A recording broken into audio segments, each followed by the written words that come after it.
The Dark Lord, the Shadow, Sauron the Great.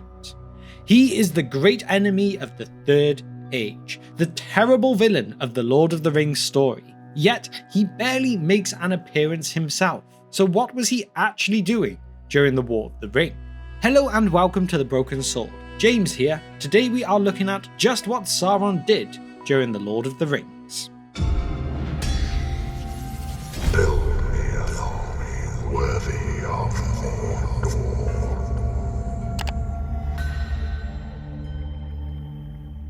Now before I get into the video, I just want to say that I want to set a challenge to you all. Looking at our analytics, only about 31% of you watching are actually subscribed to the channel. So why not join the Brohirrim today and hit that subscribe button, as it can massively help us out, and I know you can do it. And even with that, only about 8% of you who have subscribed have also hit the bell icon too. So for most, there is still something to click. And make sure when you do to have all notifications selected with it too, because it doesn't do this automatically. I know we can improve this number, I know you are awesome people, so please don't let me down. But anyway, with that out of the way. No, Frodo. The spirit of Sauron endured. Sauron the Deceiver, the Ringmaker, the Lord of the Rings himself. He was once a servant of the Valar Melkor. He had been turned to the evil ways, away from the ideas and thoughts of Eru Ilúvatar. When Melkor was cast into the void at the end of the First Age, Sauron lay in the shadow, biding his time before eventually rising to carry on the ideas of his former master.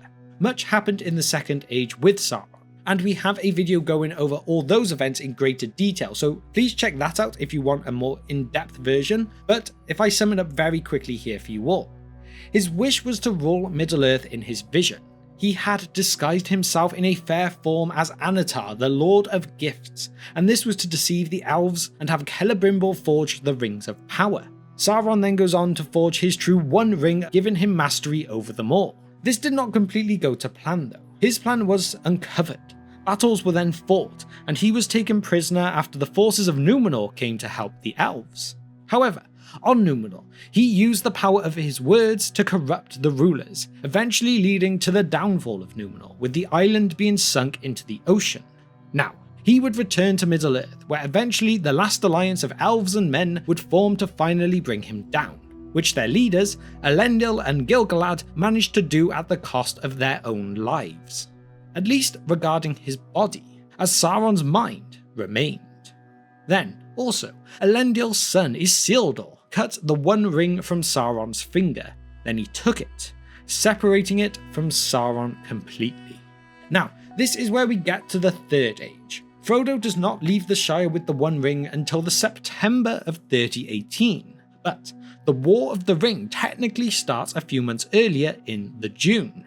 Before we get too deep into that though, what exactly did Sauron do for these 3,000 odd years beforehand? Well, if you would like a more in-depth video on that, then please comment Sauron in the Third Age in the comments below. But again, like the Second Age, to sum it up briefly here, he hid in the shadow. He took time to be able to reform a body. He was always recovering his strength. He spent time in the East, then in Dol Guldur as the necromancer within Mirkwood, and this was in secret, and then finally he returned back to Mordor after he was discovered. Now there is much more to it than that, but at least for now it gives us a rough idea of where he has been for the sake of this video. Which means we can now reach June of 3018 and the start of the War of the Ring. The year before this, Gollum had been captured and taken to Barad-dûr, where he was tortured and tormented for information about the whereabouts of the One Ring, as, after all, this is what Sauron's motivation comes down to. He wants the One Ring back. If he can regain his most prized possession, he will once again possess the power to rule all of Middle-earth, at least in his own mind. There is no longer a mighty Númenorian army, or anywhere near the number of elves remaining in Middle-earth as there had once been. He believes no one can stop him if, just if, he can locate where his ring is. Sauron couldn't get all of the information he wished out of Gollum, but he did realise that Gollum's hatred of the one that robbed him would mean he would hunt for him if he could escape. So, Sauron had let him go in the hopes that he could send spies to follow the creature to where he himself wanted to end up. This did not go to plan though, as Aragorn had captured the creature and handed him over to the elves in Mirkwood, ruled by Thranduil. Sauron needed Gollum to escape to carry on his search, so he drew up a plan. On June 20th, 3018, Sauron sent a force from Mordor to attack Osgiliath in Gondor. You may wonder though, what does that have to do with Gollum? Well, at the same time, Sauron also sent another force to attack Thranduil. By sending two forces to these two locations at the same time, Sauron could attempt to hide his true intentions, which there were two main ones. He would make it appear as though he just wanted to test the strength of those that remained in these two locations, but really, it all came down to a plan of making a way for Gollum to escape from the elves while keeping his grander plan in the shadows, as well as also giving a way for his Nazgul to cross the Great River in secret, making them appear as mere captains of his forces, not for what their true purpose was. And this true purpose was to get them hunting for the One Ring. And it worked. Despite Gondor being stronger than he had predicted, his forces still managed to take the eastern side of Osgiliath, with the bridge connecting the two halves being destroyed in the battle. The Nazgul managed to cross over and begin their search though, and Gollum was now out in the wild being followed once again too. Gollum proved more aware than maybe he first thought though, as just 2 months later in August it says in The Lord of the Rings how all trace of Gollum is lost. It is thought that at about this time, being hunted by both the elves and Sauron's servants, he took refuge in Moria. But when he had at last discovered the way to the West Gate, he could not get out. We now reach September. Gollum is lost. The Nazgul still cannot locate the Shire. Sauron is getting angrier and more impatient at their failures, and he also continues to gather his forces in both Mordor and Minas Morgul. Sauron, still remaining in Mordor, now orders his Nazgul to stop worrying about secrecy and instead to hasten their search. This means sending the Witch King to Isengard to talk with Saruman the Wizard about what he knows. But he learns nothing new from this. Saruman lied, but it took time before they were fully aware of this. Sauron would shortly after begin to worry more, as in mid-October the Nazgul would be swept away at the ford of Bruinen, and this was after the Witch King had stabbed Frodo upon Weathertop. He had almost had the ring in his grasp, and it got away. Maybe Sauron's thoughts that the elves were not what they once were was wrong. Maybe they were in fact ready to take him down again. Was he underestimating his enemies? A couple more months pass, and still, Sauron remains in Mordor, working his dark wishes from the shadows. As we pass into December, the Witch King alone of the Nazgul returns to his master. The wrath and fear of Sauron then may be guessed, yet if there was any in the world in whom he trusted, it was the Lord of Angmar. And if his wrath were lessened by perceiving that his great servant had been defeated by ill chance, and the craft of the wise, rather than by faults of his own, his fear would be the more, seeing what power was yet in his enemies and how sharply fortune favoured them at each turn when all seemed lost. Help no doubt was sent out to the other ringwraiths as they made their way back, and they were bidden to remain secret again. It was no doubt at the end of 4018 that Sauron, likely aided by Angmar, bethought him of the winged mounts, and yet withheld them until things became almost desperate, and he was forced to launch his war in haste.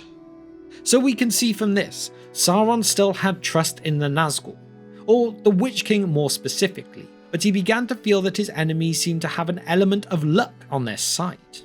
Yet still, he would not push on without more knowledge on the whereabouts of the ring, so still sat in Mordor. It took until March of 3019 for the next big event to happen, and this was when the Hobbit, Peregrine Took, looked into the Palantir of Orthanc and witnessed the Eye of Sauron looking back at him. Sauron was not fully aware. He assumed instantly it would be Saruman, and he could not fully understand exactly what he saw. But what he deduced was that this halfling was a prisoner of Saruman's. Sauron here made a big mistake, and this mistake all came from his overconfidence. "So you have come back. Why have you neglected to report for so long?" I did not answer. He said, "Who are you?" I still did not answer, but it hurt me horribly, and he pressed me, so I said, "A hobbit." Then suddenly he seemed to see me, and he laughed at me. It was cruel. It was like being stabbed with knives. I struggled, but he said, "Wait a moment. We shall meet again soon. Tell Saruman that this dainty is not for him. I will send for it at once. Do you understand? Say just that." Then he gloated over me. I felt I was falling to pieces. No, I can't say any more. I don't remember anything else. Sauron was so confident that again, he would not leave his fortress himself, instead wanting to just send someone else to collect what he believed to be the halfling with the one ring from the traitor Saruman. If he had just tried to get all of the information out of the halfling, he would have learned so much more about the closer location of the ring, about the failure of Saruman, and just about the general plans of his enemies. But what he saw was that it was now a matter of time before the ring was back, and that was all he needed to know. Sauron would not retain these thoughts for long though. As with those others around him unaware, Aragorn also took the Palantir and revealed himself to Sauron as the heir of Elendil, and as well as this, the wielder of the blade that was broken, Anduril. The fears and doubts once again filled Sauron. What was going on? Had Saruman been defeated? Did this ranger have the One Ring? He had no time to let these events unfold, just in case his worst fears were reality. This meant 3 assaults would now be launched. 1. Some of the orcs from Dol Guldur to attack Eastern Rohan. 2. The rest of the orcs from Dol Guldur to attack Lothlorien. And 3. The main attack of sending his forces from Mordor, led by the Witch King, to assault on Minas Tirith. All of which were done before they were truly ready to do so. And also on a side note, a force of Easterlings to attack Dale and Erebor as well. Now, would Sauron take part in this siege at all though? You guessed it, no. He was back in Mordor once again while his army was defeated at the Pelennor Fields.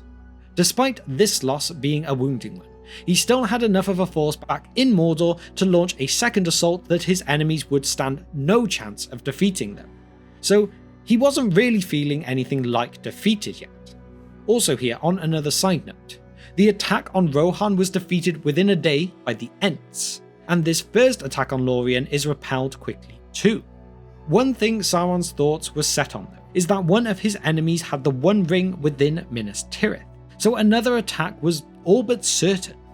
Sauron's blind rage and the arrogance that he had were played on once again though, this time by Gandalf the White. Gandalf knew Sauron had false beliefs, and so came up with a plan. A clever plan to take the fight to Sauron, keeping his eye fixed upon them and unaware of the true threat against him. The forces of Good marched their army to the Black Gate. Sauron sent every ounce of his force there too. This was it. Sauron would overpower and destroy his enemy and claim his One Ring back from whichever corpse it lay with. Sauron was even given one more chance to realise his mistake though, as the Uruk, Shagrat, brought him news of some powerful elvish intruder that infiltrated Cirith Ungol. Of course, this elvish intruder was none other than this guy, Samwise Gamgee, the Hobbit, not Elven warrior. But Sauron did not waver. He was still dead set on the ring being with the forces marching to his doorstep. That is until he was made aware. Frodo Baggins claimed the ring for himself while in the cracks of doom. The fear and anger, the outrage at realizing he had been tricked overwhelmed him. He cared not now for the battle on his doorstep. He ordered the Nazgul to fly straight to the One Ring and retrieve it. But their fell beasts could not fly quick enough. Gollum had taken the ring himself and fallen into the lava, destroying himself and the ring. And even as he spoke, the earth rocked beneath their feet, then rising swiftly up, far above the towers of the Black Gate, High above the mountains, a vast soaring darkness sprang into the sky, flickering with fire. The earth groaned and quaked. The towers of the Teeth swayed, tottered, and fell down. The mighty rampart crumbled. The Black Gate was hurled in ruin, and from far away, now dim, now growing, now mounting to the clouds, there came a drumming rumble, a roar, a long echoing roll of ruinous noise. "The realm of Sauron is ended," said Gandalf. "The Ringbearer has fulfilled his quest." And as the captains gazed south to the land of Mordor, it seemed to them that, black against the pall of cloud, there rose a huge shape of shadow, impenetrable, lightning crowned, filling all the sky. Enormous it reared above the world, and stretched out towards them a vast threatening hand, terrible but impotent. For even as it leaned over them, a great wind took it, and it was all blown away, and passed, and then a hush fell. Also to add here, after the defeat of Sauron, he had launched a second attack on Lorien, as well as in Mirkwood and Dale while the battle down south was going on. Lorien would repel the enemy once again, leading then to a third assault just days later. Sauron would end up losing all of these. The power of Lorien was far too great to be defeated unless Sauron himself had gone, which we have learned he had no intention of doing. Mirkwood was defended by Thranduil and his people in a long battle under the trees. And then in the final battle at the foot of the Lonely Mountain, Sauron's Easterlings would initially claim victory, but once the men of Dale and dwarves retreated inside, the Easterlings did not have the strength to take the gates of Erebor itself. Withstanding the siege until news of Sauron's loss had reached their ears, this then sent the armies of the Easterlings into panic and to spread back into their homelands in defeat. And so, the War of the Ring came to an end. Sauron was defeated without ever leaving the safety of his land of Mordor. He ruled from afar, but that did not hinder him in his power. The biggest issues for Sauron all came from his arrogance and the false truths he convinced himself of. He had had time to realize what was truly going on, but he believed no one would be foolish enough to challenge him, that he made mistake after mistake after mistake. That is not to say he just sat there doing nothing at all though. Ruling an entire army as he did would have taken work. It's just something that we never would have seen written on the pages or in the film. There is even the example of the instance when he caused fumes to rise from Mordor to hide the sun for his armies, blacking out much of Gondor and Rohan. We also need to remember, at the time that Tolkien did write his stories, it was more of a custom for the leader to be sat back and to orchestrate what was going on, not to get involved themselves. Along with this, we already know from the Siege of Barad-dûr that Sauron only appeared himself at the very end when things looked so bad for him. There is no point in The Lord of the Rings where the battle reaches his doorstep for him then to get involved, and by the time things go so wrong at the end, he would not have been able to reach anyone anyway. So he was never really going to appear. Then also, although the Peter Jackson movies have convinced many people that Sauron took the form of a giant fiery eye, this is in fact not the case. Sauron did possess a body throughout The Lord of the Rings. In fact, he had been able to take a physical living body for nearly 2,000 years at this point again. However, I feel we can understand why the team made this decision when we round up the answer to this video's question. Sauron spent the entire time in Mordor, within Barad-dûr mainly. He did not come out and intervene directly, yet we know the likes of Gollum saw him, as he only had 4 fingers on his black hand thanks to a certain Isildur. In terms of a movie, that idea cannot work in the same way as it can in a book. So, to finish off this roundup, let us end today with a quote from Tolkien himself about just how Sauron would have truly looked. Sauron should be thought of as very terrible. The form that he took was that of a man of more than human stature, but not gigantic. In his early incarnation, he was able to veil his power, as Gandalf did, and could appear as a commanding figure of great strength of body and supremely royal demeanour and countenance. So with that done, it is now time for my question of the day, which is, what do you think of Peter Jackson using the eye as a form for Sauron in the movies? theories. Would it have been better to show him with a body, even if he never left Barad-dûr? Or does it make sense to have him without a physical form, so you don't ask those questions about why he never got involved? Let me know all of your thoughts and your theories in the comment section below.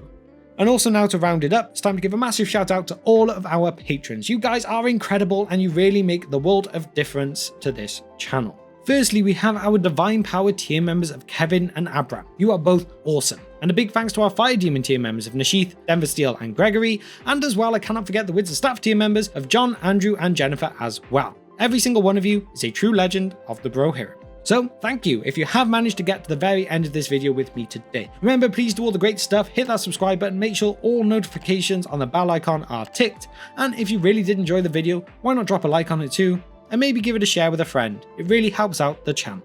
Thank you once again if you've reached the end, and I will see you next time on The Broken Sword.